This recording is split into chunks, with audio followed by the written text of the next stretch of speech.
2025년 8월 3일 서울 월드컵 경기장은 뜨거운 함성과 먹먹한 감정이 뒤섞여 있었습니다.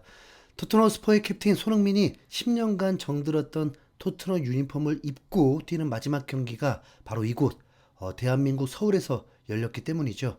경기 하루 전에 손흥민은 직접 이별을 발표했습니다.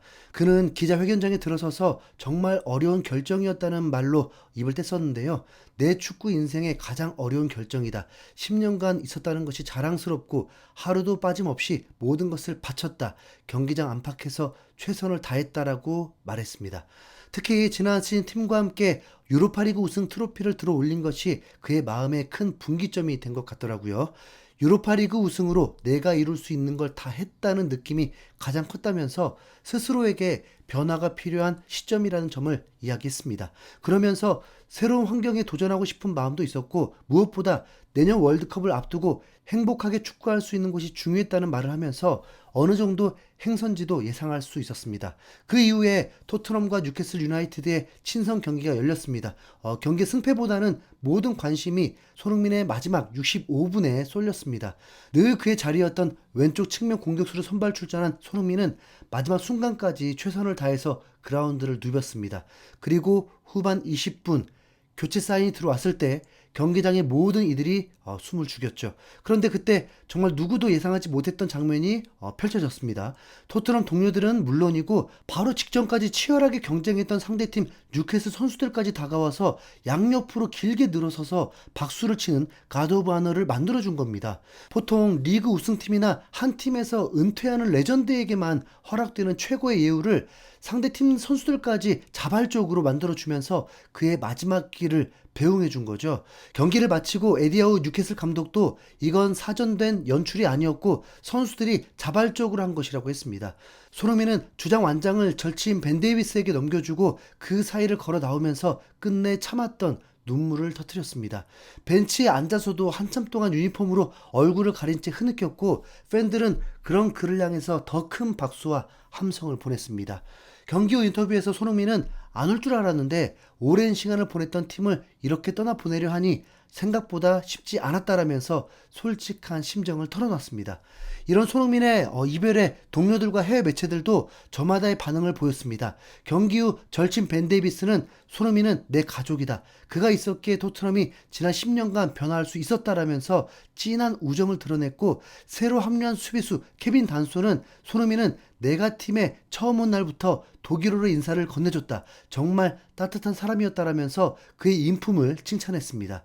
손흥민은 이런 동료들의 헌사에 겉으로는 다들 슬퍼하더라. 속으로는 모르겠지만 이라고 농담을 던지면서도 그런 이야기를 들으니 내가 10년간 토트넘에 있으면서 조금은 영감이 되고 도움되는 선수가 되었구나 느낄 수 있어서 더 행복했다라면서 고마운 마음을 전했습니다. 경기를 마친 후에는 골드 기자는 손흥민의 평점을 10점 만점을 주면서 토트넘에서 보낸 시간 전체에 대한 평가가 될 거라고 했고 히샬리송은 인스타그램을 통해서 손흥민 동영상 AI 사진을 올리면서 플리즈라고 간곡하게 요청하기도 했고 로메로는 내 형제 손흥민에게 모든 것이 감사하다. 소니는 이 아름다운 클럽의 궁극의 전설이 되어 떠난다.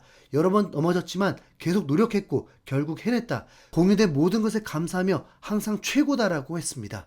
경기가 끝난 후에 토트넘 선수단은 다음 일정을 위해서 영국으로 돌아가는 비행기에 올랐습니다. 하지만 손흥민의 모습은 보이지 않았죠.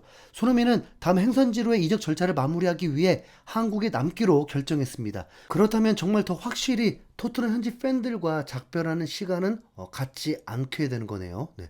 그래서 현지 팬들도 매우 안타까워하는 코멘트들이 정말 많았습니다. 하필 프리시즌 경기도 토트넘에서 열리지 않았잖아요. 네. 손흥민은 이제 런던으로 갈 일이 당분간 없을지도 모르겠습니다.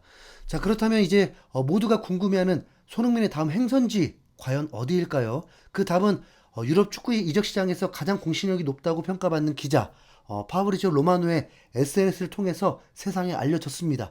로마노는 자신의 시그니처인 Here we go 문구를 사용하면서 손흥민이 LAFC로 이적한다. 모든 당사자 간 구두 합의를 마쳤다라고 선언했습니다. 그야말로 오피셜에 가까운 소식이었죠. 글로벌 스포츠 매체 디 애슬레틱을 비롯한 여러 매체의 보도를 종합하면 LAFC는 손흥민을 데려오기 위해서 토트넘에 2천만 달러에서 2,600만 달러에 달하는 이적료를 지불하기로 합의했다고 합니다. 이 금액은 MLS, 즉 미국 메이저리그 사커 역대 최고 이적료 기록을 갈아치우는 엄청난 규모입니다. 10년 전에 토트넘이 손흥민을 영입했을 때 썼던 돈을 거의 고스란히 돌려받는, 진짜 토트넘 대단하다 진짜. 네. 미국 무대가 손흥민이라는 슈퍼스타를 영입하기 위해서 얼마나 진심이었는지를 또 보여주는 대목이죠. LAFC에는 이미 토트넘에서 오랜 기간 함께했던 골키퍼 위고 요리스가 뛰고 있어서 손흥민의 현지 적응에도 큰 도움이 될 전망입니다. 손흥민은 한국을 떠나기 전에 팬들에게 이런 말을 남겼습니다. 다들 고생했다고 말씀하시는데 아직 손흥민 시대 끝나지 않았습니다. 더 재밌게 해드릴 거고 더 잘하고 행복한 모습 보여드리면서 축구 인생 이어갈 겁니다. 프리미어리그가 전부는 아닙니다. 날 잊지 말아달라. 내가 있는 위치에서 최선을 다할 것이고 토트넘 선수였다는 것에 자부심을 갖고 뛰겠습니다. 손흥민 시대는 끝난 게 아니라 앞으로 시작입니다. 라고 했습니다. 네. 토트넘 뉴캐슬전 리뷰를 업로드할 때 손흥민의 새로운 시대가 시작될 거라고 했는데 그 멘트를 날려주네요. 네. 손흥민을 응원한 7년여의 시간이 주마등처럼 스쳐 지나가면서 결국 꿈에서까지 손흥민이 나오는 일이 벌어져 버렸습니다. 네. 자, 미국 축구는 리그의 수준이 10위권 정도로 알려져 있습니다. 그래서 프리미어리그 정도의 레벨을 보는 거에 익숙한 팬들에게는 축구적으로 흥미를 느끼는 건 쉽지 않을 수도 있습니다. 정말 손흥민을 응원하는 마음이 토트넘 응원할 때보다 더 필요할 수 있습니다. LAFC 구장은 22,000석 정도로 손흥민이 화이트 하트 레인 구장에서 뛰었을 때보다 더 작습니다.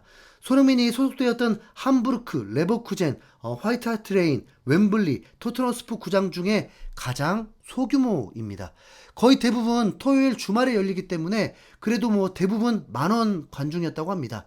손흥민이 몇 년 계약할지 모르지만 이러면 증축을 해야 하는 거 아닌지 모르겠습니다. 네. 왜냐하면 LA에는 한국 교민만 30만 명이 있거든요. 웬만한 한국 도시의 시인구입니다. 참고로 영국은 2만 5천에서 3만 명 정도였다고 합니다. LAFC는 지난 시즌에 컵대회 우승을 했는데 현재 리그에서는 최상위 팀은 아닙니다. 결국 또 감독이 중요하지 않겠습니까? LAFC 감독은 앞으로 길어야 4개월 감독입니다. 재계약을 하지 않아서 독일로 돌아갈 거라고 하네요. 손흥민이 합류해서 플레이오프 그 이상의 성적을 낸다면 곧바로 사고 칠 수가 있는 상황인 거죠. 손흥민이 팀을 이미 떠나려고 마음 먹었는데도 왜 훈련에 열중이었는지 알겠죠? 네, 그렇습니다. 그의 말처럼 이것은 끝이 아니라 새로운 시작입니다. 2026년 북중미 월드컵이라는 마지막 꿈의 무대를 향해서 가장 행복하게 공을 찰 수 있는 곳으로의 위대한 도전이 이제 곧 시작됩니다. 함께 응원할 준비 되셨습니까? 이상 흰수염 고래였습니다. 감사합니다.